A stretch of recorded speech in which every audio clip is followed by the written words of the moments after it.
pues mucha gente no conoce que Fertiberia también tiene soluciones de estas características y se nos planteó esta posibilidad, ¿vale? Para ello me va a dar alguien que sabe de bichos. Yo sé bastante de campo y bastante de abonos, él también, pero él sabe muchísimo más de bichos, ¿vale? Que es Julio Bonet, que es doctor en biotecnología, biólogo, bueno, tiene un currículum muy grande, pero que si no se nos va a poner colorado, pero bueno, en el sentido de que tiene un conocimiento muy amplio y las funciones que tiene dentro de la compañía, que tenemos también nombres muy chulos en inglés, que es Global Agronomy, él lleva todo el tema de mercado exterior, ¿vale? Es decir, dentro de su trabajo, como sabe muchos idiomas, pues resulta que todo lo que es relaciones internacionales es el que lleva, ¿vale? Y sobre todo, ya, bueno, la charla ya hemos querido enfocar o contar un poquito de él, un poco más tema didáctico y práctico, y ya le dejo a él para que comience y tengamos ese ratillo y podamos comentar. Bueno, la charla, como apunta José, yo pretendo hacerla menos comercial y más didáctica porque es un poco lo que me han pedido, pero si queréis información sobre alguno de las referencias que irán saliendo, pues me lo pedís al final y hablamos sobre ellas, pero en principio no es el objetivo. Bueno, pues, ¿qué voy a contar del suelo? ¿No? Que vosotros sabéis mucho más de esto que yo.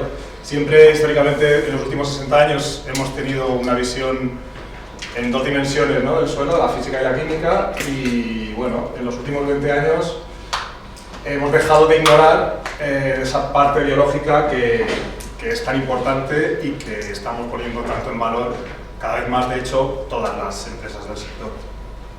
Desde hace un año, Fertiberia lanzó una nueva línea de productos que están dentro de la categoría Fertiberia Bioscience, y bueno, tenemos aquí el director de la línea y demás, y bueno, me toca a mí contarlo, pero me interesa más que veáis cómo funcionan esos productos, cuál es la tecnología que hay detrás, para que los entendáis y podáis tener un criterio propio, ¿vale? Bueno, en el sector hay ahora mismo, en los agrobiológicos, unas 1.200 empresas, con lo cual hay un follón considerable, y bueno, existe un hub, una página web que se llama The Mixing Bowl, que es un poco la que pone orden, o la que es, vamos, la referencia que hay a nivel mundial en este tipo de productos. De esas 1.200 ellos consideran las 400 más importantes y cada año hacen como un mapa, ¿no? Un NATS que llaman ellos, y este es el del último año, el de 2023. No, 2022, perdón, 2023 no está. Nosotros estaríamos aquí, nos han colocado entre los biopesticidas y los biofertilizantes, y ellos dibujan pues esta realidad, ¿no? Sustancias para el biocontrol, sustancias y microorganismos para biocontrol, y otras para la protección del suelo y de los cultivos. Distinguen entre semioquímicos, productos para post cosecha, biopesticidas, macrobios, unas palabras así un poquillo raras que iremos viendo sobre la marcha. Pero, bueno, a mí no me gusta mucho este mapa tal y como está planteado, pero esta gente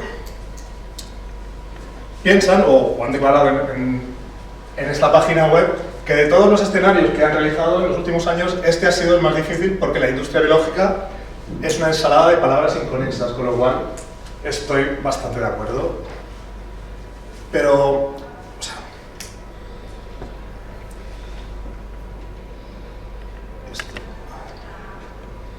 aquí quería llegar. Esta es la ensalada de palabras de la que hablan. Cuando todo esto empezó, que fue a partir del 2005, 2006, se empezaron a desarrollar productos bioestimulantes, biofortificantes, pues empezaron a salir todos estos nombres preparados alelopátricos, elicitores. Bueno, era un poco complicado para la industria.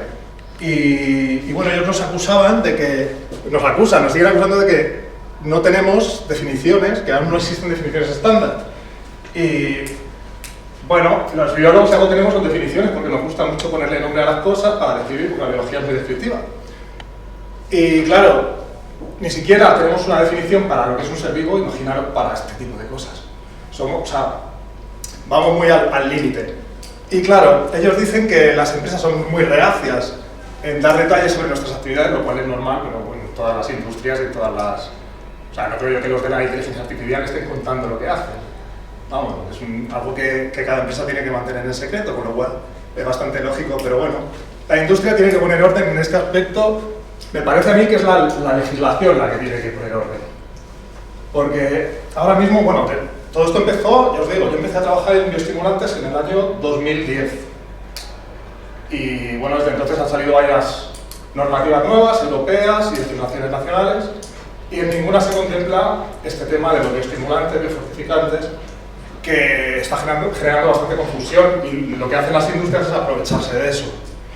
¿Por qué? Pues porque ellos lo que quieren es posicionar sus productos en un segmento del mercado, no en el que le correspondería a lo mejor, ¿no?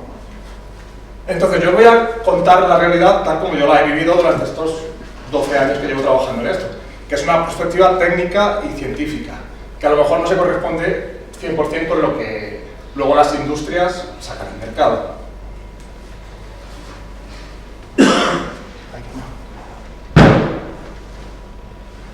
Bueno, ¿por qué ahora? ¿Por qué todo este boom de los bioestimulantes?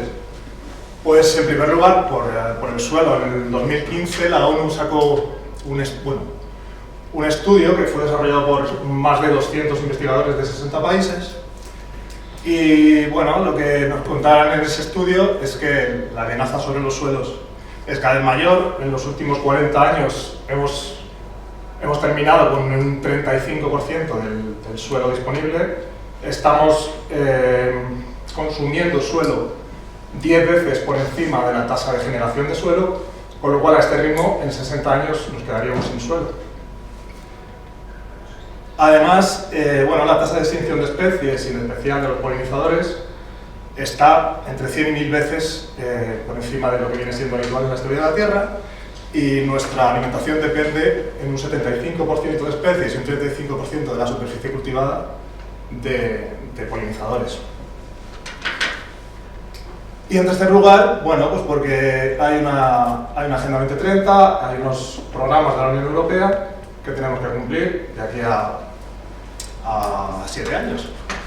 Conocéis el Factor 4, tenemos que reducir en un 50% el uso de pesticidas en la agricultura. Y las armas que tiene el agricultor pues son cada vez menores. Si en el año 2004 había alrededor de 100 materias activas que habían dejado de estar disponibles, en el 2022 pues habían aumentado un 500%. Es decir, que en un entorno de cambio climático con unos objetivos bastante ambiciosos tenemos muchas menos armas con las que luchar, el agricultor tiene menos armas con las que luchar y no le estamos dando ninguna alternativa. De manera que esta tecnología, que al principio nos parecía que era algo de 4 hippies, se ha convertido en una cosa muy mainstream, y que todas las empresas se están focalizando mucho en este tipo de productos, porque no es una cosa tan simple como parece. Bueno, además, como os decía, estamos en pleno calentamiento global, y resulta que nuestra industria, que es la de producción de fertilizantes, está emitiendo un 0,8% de las emisiones globales de calentamiento.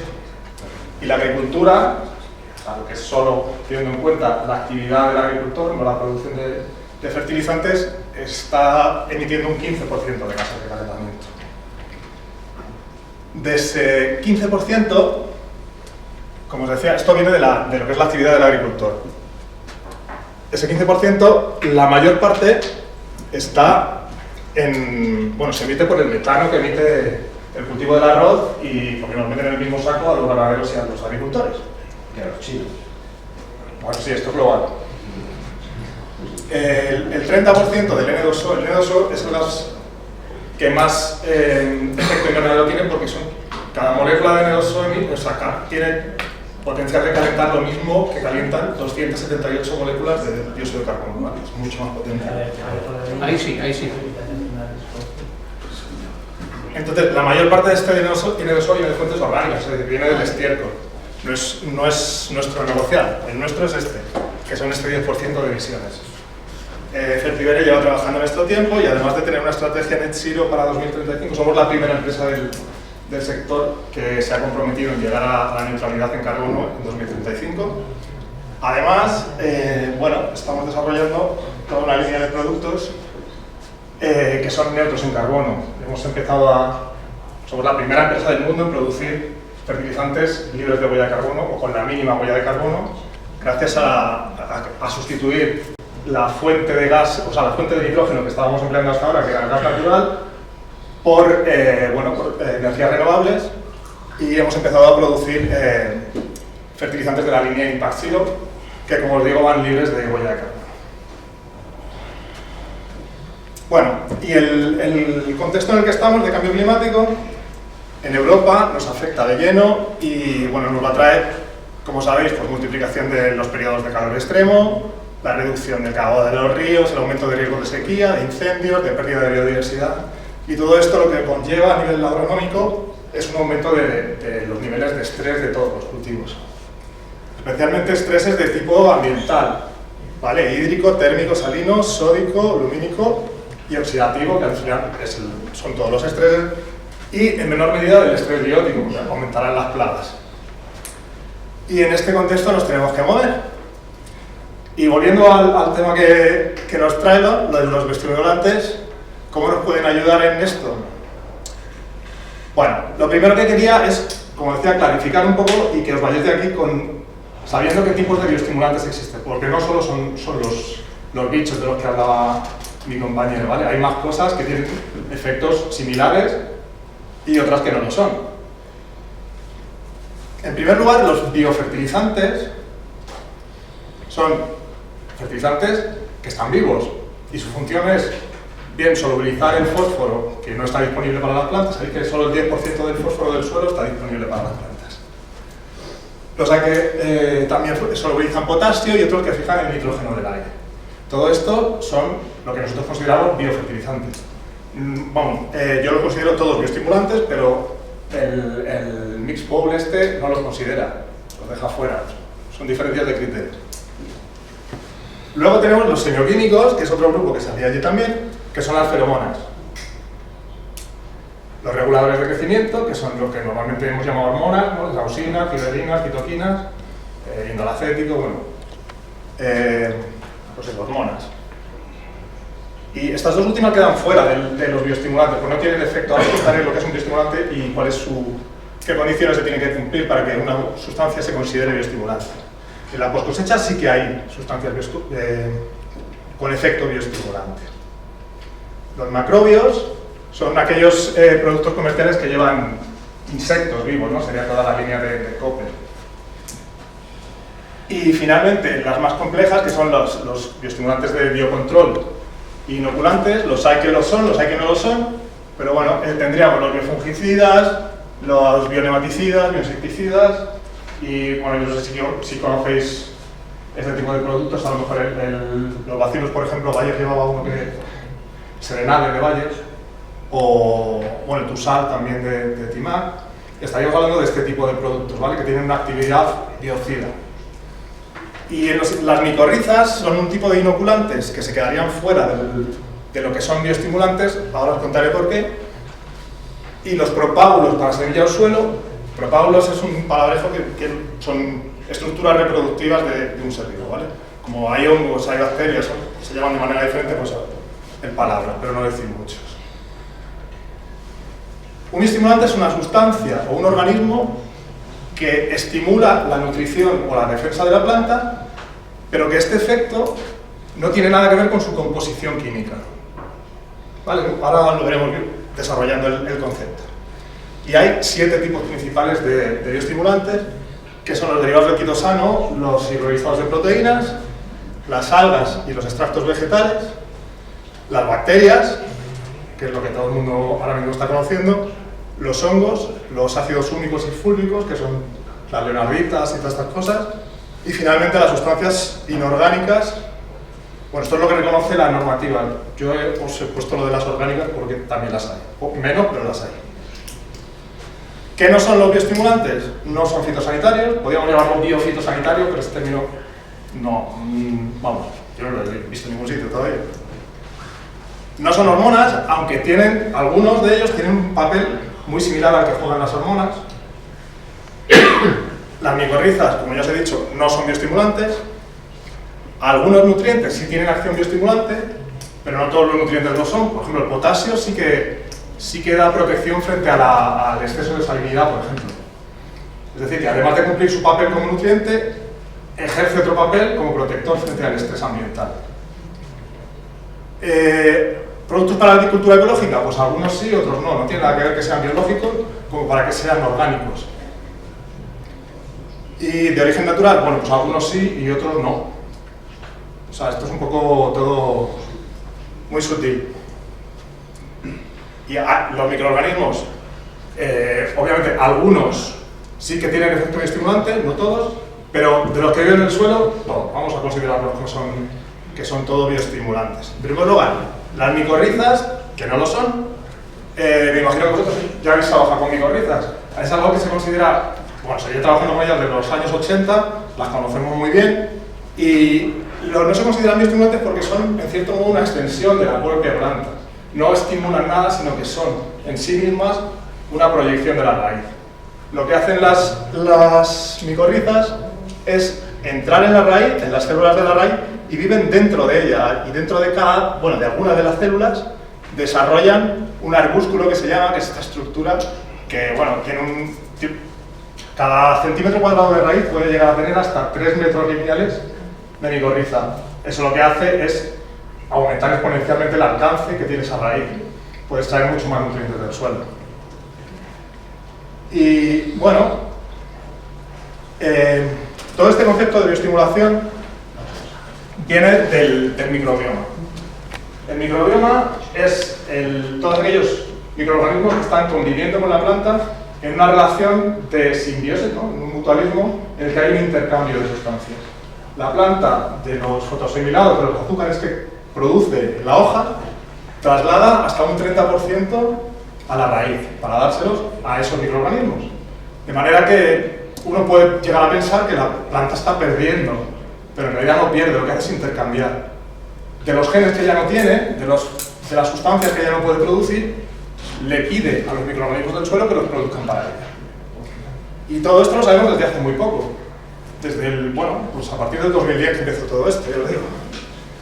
De manera que en el suelo podemos distinguir estas 3 estructuras, ¿no? La endosfera, que es donde viven los endófitos, que son pues, las micorrizas y muchos hongos que son capaces de vivir dentro de la planta, y habría un rizoplano, que es es la frontera entre el suelo y la planta, donde conviven cierto tipo de microorganismos y que siempre, donde tienen que existir ciertos factores edáficos y tiene que haber unas condiciones para que el intercambio sea el óptimo, ¿vale? Y eso es lo que nosotros tenemos que intentar conseguir, ¿vale? O sea, no porque tu suelo sea más ácido o más básico vas a tener unas u otras bacterias. En el rizoplano, en esta zona, siempre vas a tener el mismo pH, por ejemplo, por muy ácido que sea tu suelo. Porque para que haya vida, para que exista ese intercambio de moléculas, es una condición sine qua non. Con lo cual, es bastante importante. Finalmente, tendríamos la rizosfera, que es la parte del suelo que está en contacto directo, y donde la planta va a ir depositando todas esas sustancias que a las bacterias y a los hongos les sirven para crecer, y donde se produce este intercambio, ¿vale? ¿Cómo vemos y para qué nos sirve toda esta información? Bueno, aquí lo que tenéis es unas placas de Arabidopsis que están creyendo. Arabidopsis es una especie que se utiliza en investigación como especie modelo, igual que el ratón para los mamíferos, ¿no? En medicina. Aquí crecen solas y aquí crecen en contacto con un trocito de un cultivo de un hongo que hemos puesto allí. Y vemos que el comportamiento es totalmente distinto. A la derecha veis que hay muchas más raíces laterales, ¿no? Las raíces son mucho más frondosas. Y esto es así porque ha habido una comunicación entre las bacterias y las plantas, ¿no? La planta ha cambiado su comportamiento. ¿No? Es como que tengo aquí a esta bacteria presente, voy a comportarme de otra manera. Esto es algo que puede parecer muy simple, pero en realidad es una comunicación, es un lenguaje. Aquí, por ejemplo, el efecto es totalmente distinto, ¿vale? El frente hace que, aun siendo la misma bacteria, el crecimiento de las raíces va a ser diferente. Bueno, pues en este tipo de lenguaje, los investigadores han ido viendo cómo es cada bacteria y cómo funciona, ¿no? Cuáles son las ventajas y los inconvenientes de cada una de estas cepas o de estas especies de bacterias. Por ejemplo, sabemos que los bacillus en general producen biofilm, que es este mucílago que se ve aquí, que está cubriendo toda la raíz de la planta y que actúa como, pues, como una película protectora. De manera que hay además del papel que cumple como ser vivo de este intercambio de sustancias, también ofrece una protección física para evitar las infecciones. Nosotros en Fertiberia tenemos un producto que lleva este tipo de bacillus. Y bueno, hay otro tipo, como hablábamos antes de los fertilizantes, que tienen otros efectos. Por ejemplo, azospirillum, que es un fijador de nitrógeno, aumenta el número de raíces laterales. Pseudomonas, en cambio, lo que hace es producir volátiles.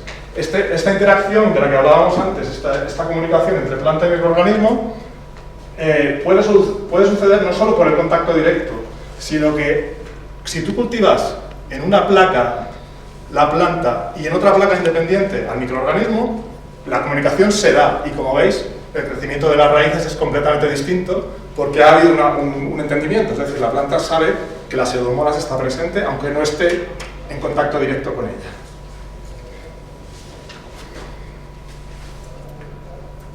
¿Y esto para qué?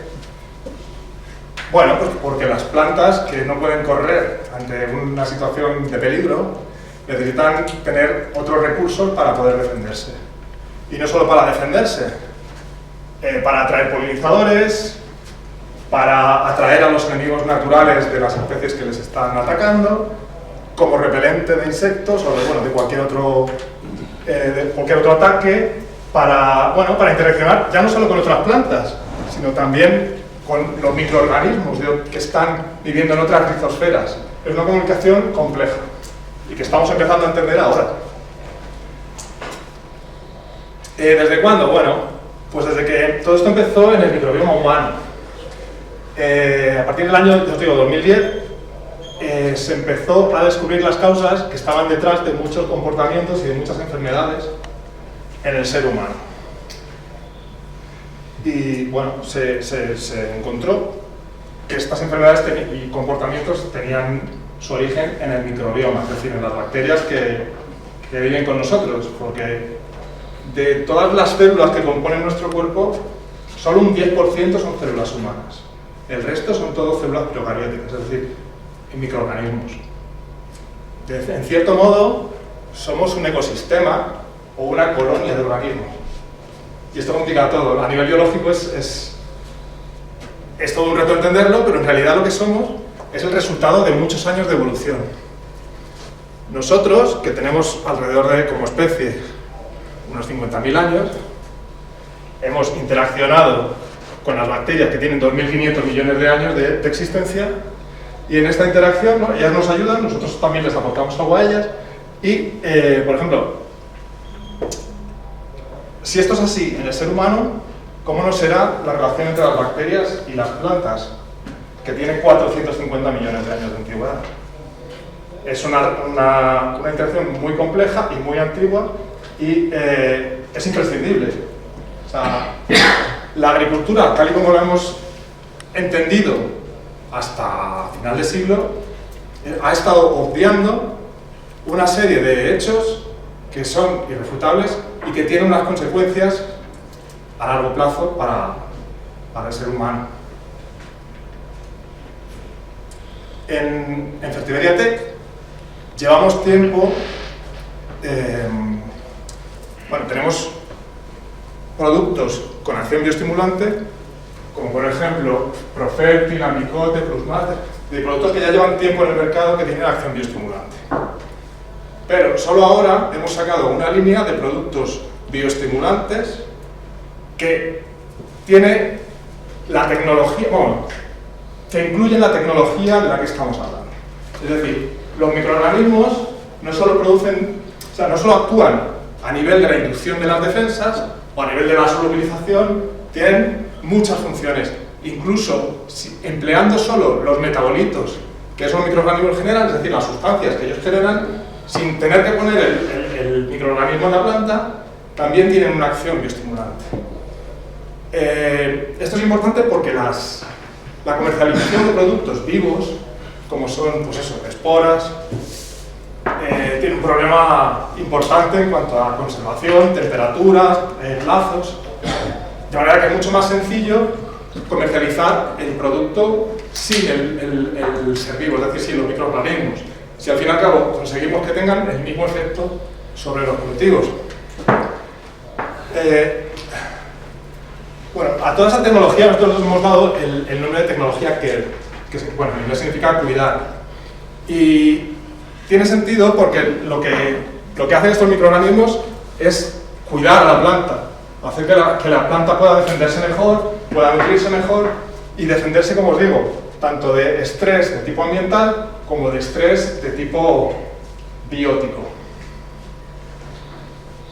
Las plantas no solo generan un sistema inmune, una memoria inmune que les sirve para defenderse en el momento en el cual están siendo atacadas. En cierto modo aprenden también a defenderse. De manera que cuando sufren una infección o una bioestimulación, lo que van a hacer es inducir sus defensas que son inducibles, es decir, nosotros tenemos, o las plantas tienen estructuras que las sirven para defenderse, pero que pueden ser constitutivas, como pueden ser las espinas, o las cutículas de las hojas, o yo no sé, estructuras que no necesitan ser inducidas. Sin embargo, esto sí necesita una inversión de energía. Además, bueno, esta inmunidad, lo que ellas generan, puede ser trasladado, puede ser comunicado al resto de las estructuras y también a las siguientes generaciones. Incluso hay cambios en el ADN para que eso suceda así. Tienen diferentes sistemas para que esto suceda. El de la resistencia sistémica adquirida, que va mediado por un ácido salicílico. Además hay otro que el de resistencia sistémica inducida, que se activa cuando el ataque viene de un hongo y no de una bacteria.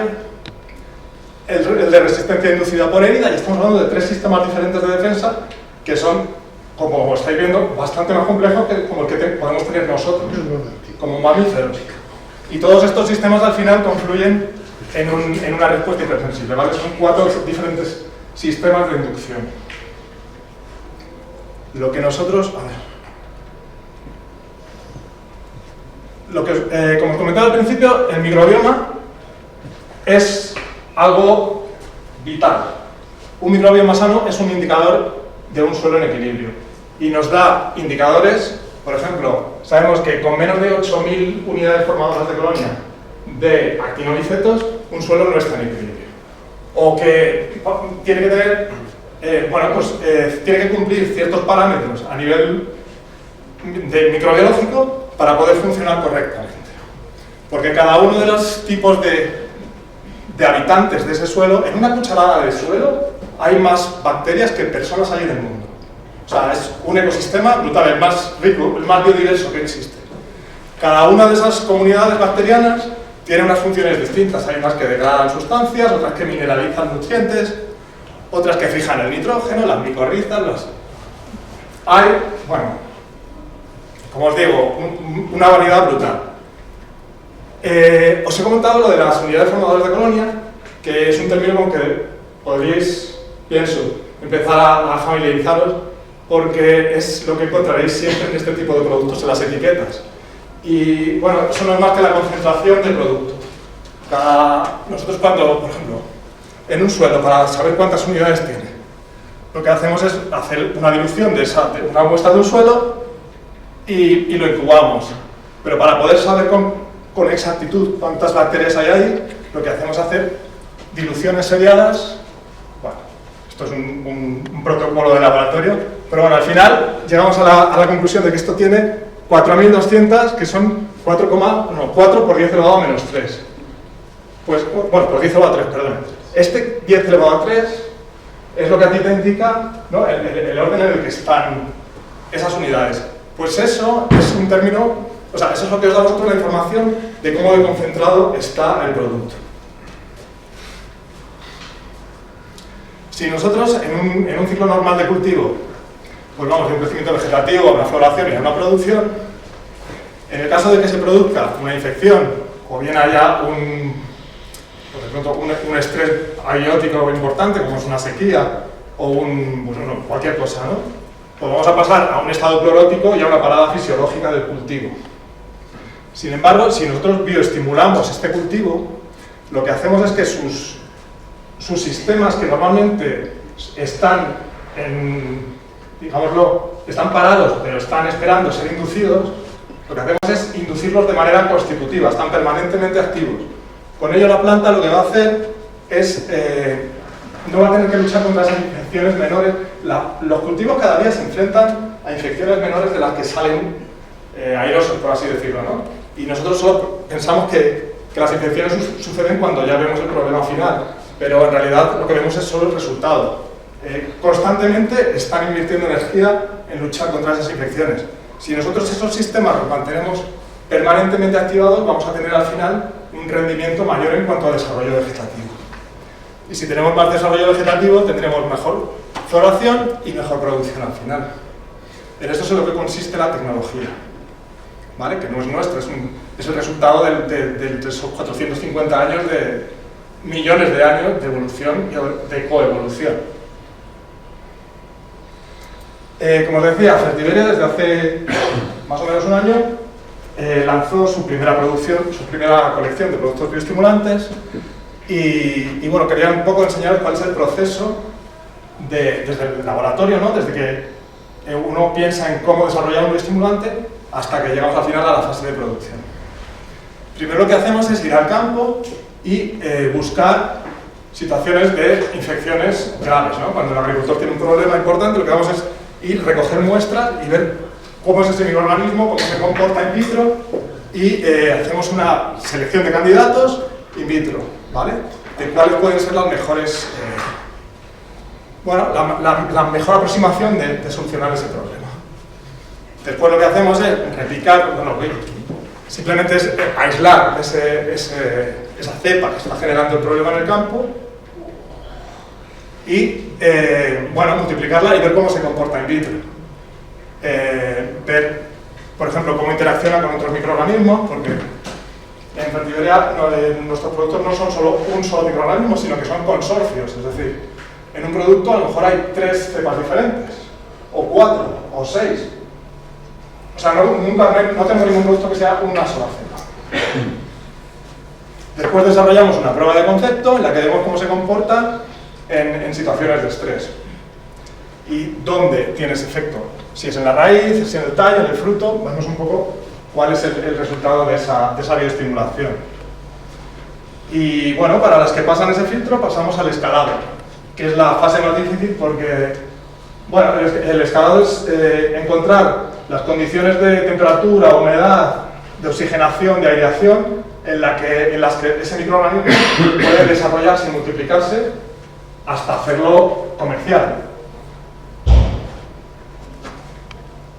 Y finalmente llegamos a la fase de fermentación a gran escala, a la que llegan los candidatos finales y una fermentación a gran escala, sus fases son la latencia, ¿no? Donde uno pone los ingredientes de esa fermentación.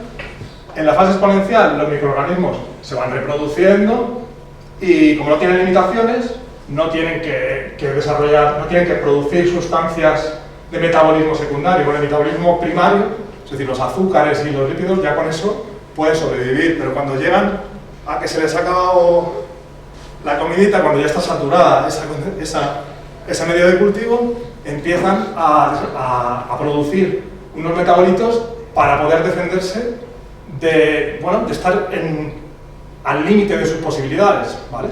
Y generan, le pasa lo mismo a las plantas. Es cuando están bajo situaciones de estrés que empiezan a generar sustancias que son interesantes para nosotros. Y al final del proceso, este proceso puede llegar a durar hasta 6 días, ya en función de lo que queramos obtener.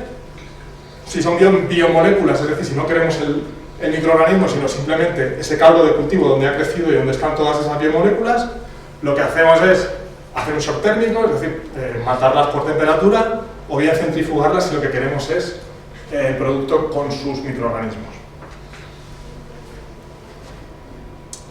Estas son las instalaciones que la compañía tiene para la producción de este tipo de productos. Como veréis, son instalaciones muy especiales y que requieren una inversión importante en tecnología, en mantenimientos y en personal cualificado. En concreto, aquí estamos, como decía, en la parte de producción. Tenemos hasta 2 tanques que funcionan... Ay, perdón. Ahí le damos. Ahí tenéis, por ejemplo, esta es una centrifugadora que lo que hace es separar los microorganismos del caldo en el que han sido fermentados. Aquí lo que hacemos son las inyecciones de las materias primas y desde este ordenador se controla todo el proceso de fermentativo. Aquí tenéis dos tanques que van en paralelo y bueno, como veis esto es bastante complejo de manejar, ¿vale?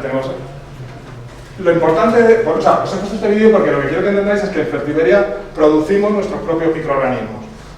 Hay en el mercado muchas opciones, pero generalmente no tienen las instalaciones de producción que tiene Fertiberia. ¿Esto qué significa? Que lo que hacen es comprar microorganismos y revenderlos. Y para sacar su margen lo que hacen muchas es diluir el producto.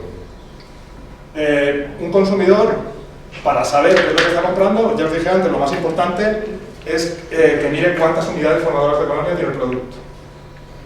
Porque, o sea, la diferencia entre tener 10 a la 8 y tener 10 a la 7 es una diferencia abismal. Y el que tiene 10 a la 7 probablemente lo que esté haciendo es comprarle de 10 a la 8 y diluirlas. ¿Vale? O sea que es importante que tengáis este parámetro en consideración. Y volviendo al tipo de productos bioestimulantes que existen, me gustaría ir entrando en cada uno de ellos para que sepáis cuáles pueden ser útiles para vuestra actividad y cuáles no. En primer lugar, los derivados del quitosano. El quitosano es un producto que deriva de la quitina. La quitina es una molécula muy larga, que es un polímero, que está presente en la pared celular de los hongos y de los insectos, bueno, no solo de los insectos, de los artrópodos, de los crustáceos, de un montón de bichos. ¿Qué pasa? Que son los enemigos naturales de las plantas, ¿no? Entonces las plantas reconocen enseguida cualquier residuo de este polímero tan largo.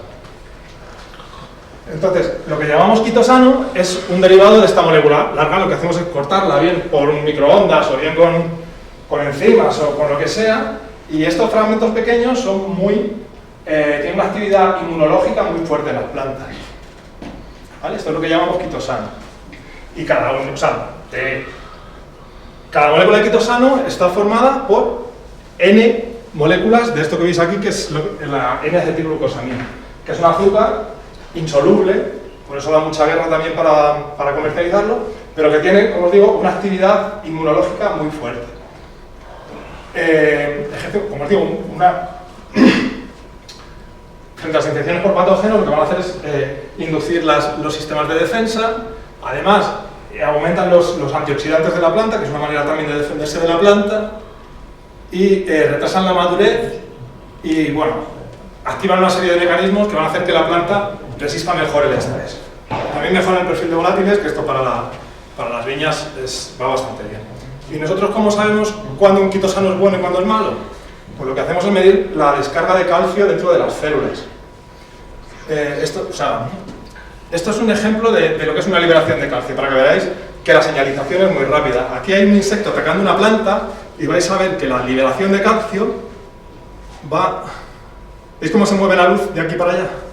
Pues esa es la velocidad a la que la planta transmite esa información, que es bastante rápido. O sea, no es que las plantas porque estén quietas no sucedan cosas ahí dentro.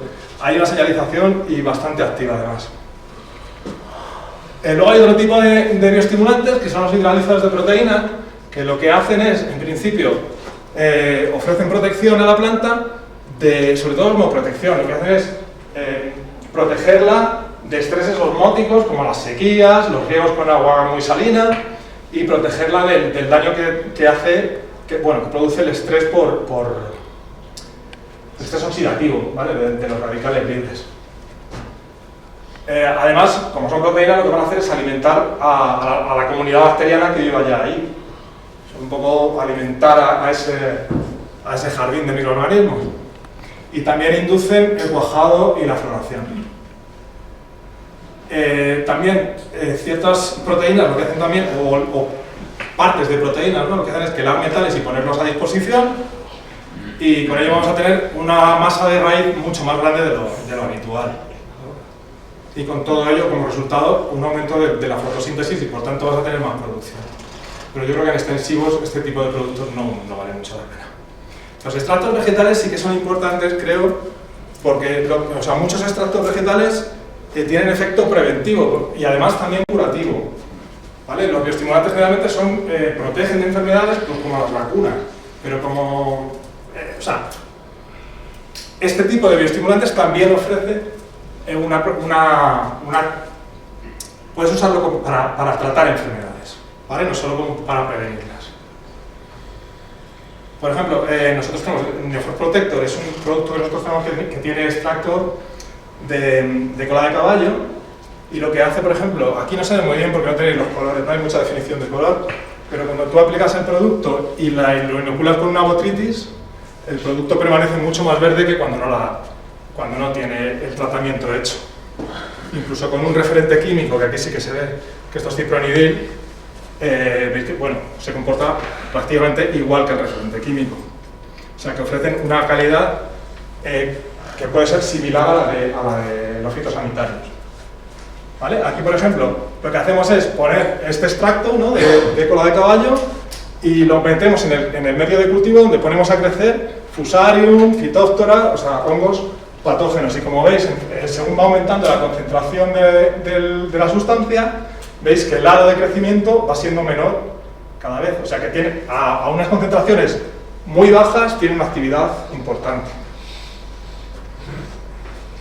Y por ejemplo, aquí pasadas 24 horas de hacer el tratamiento, vemos que las estructuras fúngicas de botrytis están completamente deshechas. O sea, que tiene una actividad potente.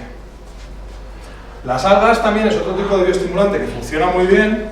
La que más se emplea es el Ascophyllum nodosum y se viene empleando desde hace tiempo de manera foliar, pero por ejemplo, en el departamento de comercio exterior exportamos mucho a una empresa irlandesa que lo que hace es hacer un blending de sus edáficos, ¿vale?, de sus NPKs y de sus nitrogenados, les ponen el extracto de algas y consiguen hasta un 10-15% más de producción que cuando no lo ponen. O sea, no solo tiene un efecto foliar, sino que también tienen una importancia cuando se aplica el producto a nivel del suelo.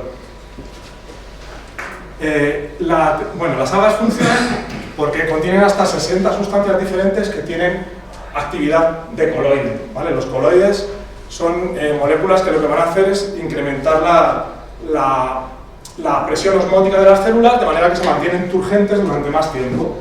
Y en una situación de estrés, como puede ser una sequía, pues hacen que la planta la tolere bastante mejor. Además, mejoran la capacidad de retención de agua del suelo y, como os digo, lo que hacen es aumentar la tolerancia al estrés. Las bacterias, que es lo que la gente conoce más, tienen varios mecanismos de acción para proteger a las plantas, ¿vale? En primer lugar, lo que hacen es mitigar los efectos del estrés, ¿vale? El etileno es una hormona que la planta genera cuando hay estímulos estresantes. Y lo que hacen las bacterias es ayudarla a retirar este etileno y convertirlo en otra cosa, que es este alfa-acetobutirato de aquí. Y además lo que hacen es hacer que la planta empiece a sintetizar una hormona, que es el indolacético, que lo que hace es que las estructuras vegetales crezcan por los ápices, ¿vale? Va a aumentar el crecimiento, las auxinas.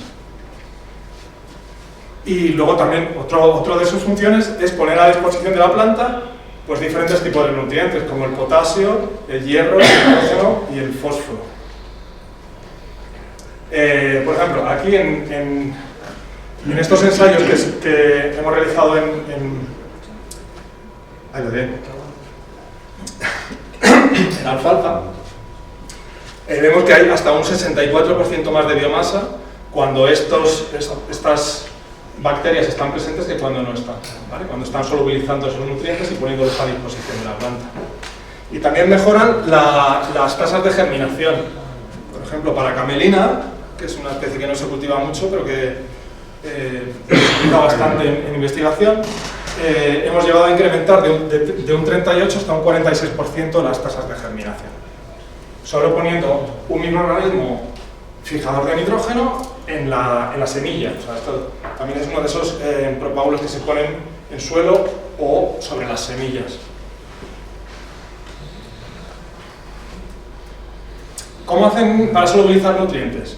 En el suelo, cuanto más microorganismos hay, pues más ADN va a haber, restos de ADN. Y ese ADN pues, contiene ribosas y contiene fosfatos. Pero no están disponibles porque están formando parte de una estructura orgánica que la planta no puede absorber.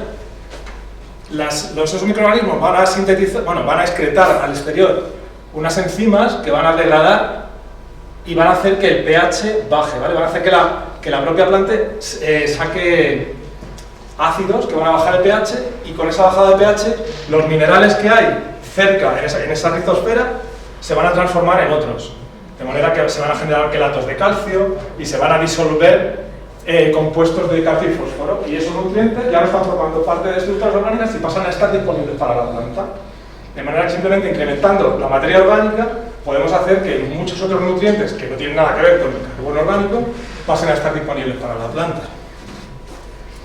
Y bueno, finalmente las fitasas son otro tipo de enzimas que van a estar ahí trabajando y van a poner a disposición también hierro, magnesio, calcio, zinc, micronutrientes que la planta necesita.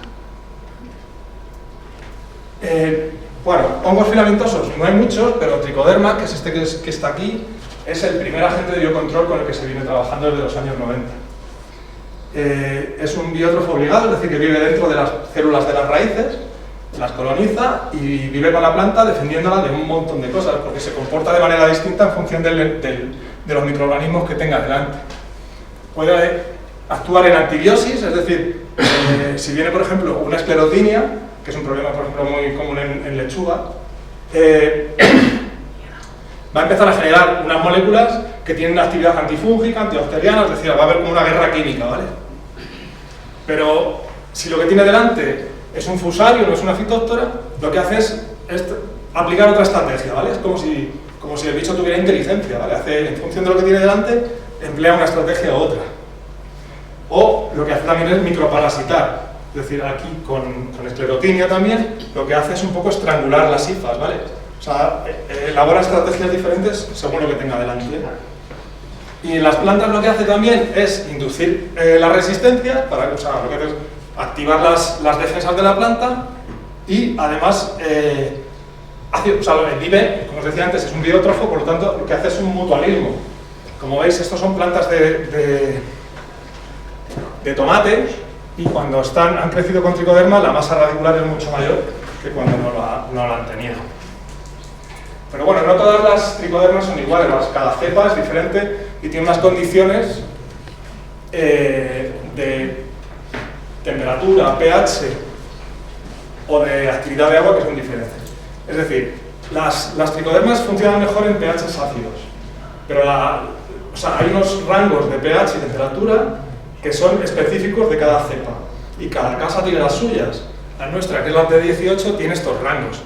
Y pues, si usáis tricodermas o si habéis pensado en usarlas, el parámetro donde tenéis que fijaros es en qué temperaturas y en qué pH trabajan esas tricodermas. ¿Vale? Que esto debería estar en las fichas técnicas o debería ser información disponible de cada una de los productos. Los ácidos húmicos, bueno, son sustancias que derivan de la materia orgánica de descomposición, que una vez es mineralizada,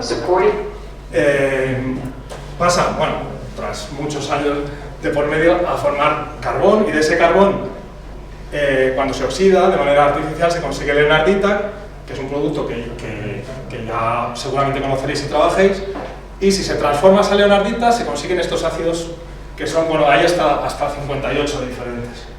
Y lo que hacen estos ácidos húmicos y fúlbicos es darle más permeabilidad al suelo, además de aumentar la masa de microorganismos y de biodiversidad que hay en ese suelo, mejoran mucho la estructura de los suelos.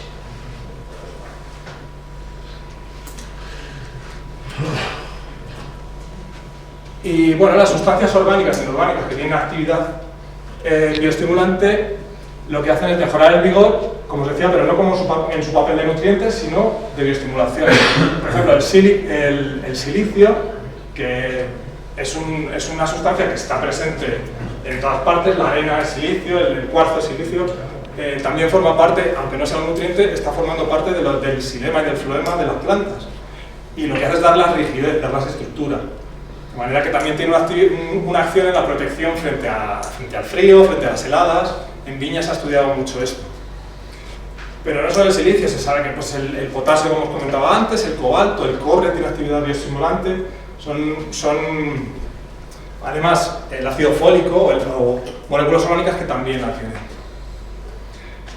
Y un poco, a modo de resumen, los bioestimulantes son productos que pueden mejorar la cantidad y la calidad, y lo hacen en unos márgenes bastante considerables, y son importantes, su uso es interesante porque no genera resistencias. En los fitosanitarios sabéis que rápidamente aparecen resistencias y dejan de ser atractivos, ¿no? O interesantes. Su acción fungicida y bactericida es de amplio espectro, es transversal, protege frente a todo tipo de patógenos y además libera nutrientes que están en la rizosfera y que no están disponibles y mejoran la eficacia en el uso de agua y nutrientes. Pero además también cuidan, mejoran y protegen el ecosistema. ¿Por qué? Porque protegen la erosión y de la contaminación, proporcionan mayor seguridad alimentaria en general, mitigan los efectos del cambio climático y protegen los recursos hídricos que ahora mismo son cada vez más escasos. Y nada más, con esto ya estaría hecha la presentación general de cómo funciona la tecnología. Han ido apareciendo productos que si os interesan por lo que sea podéis consultarnos tanto a José como a mí y os podemos dar más información de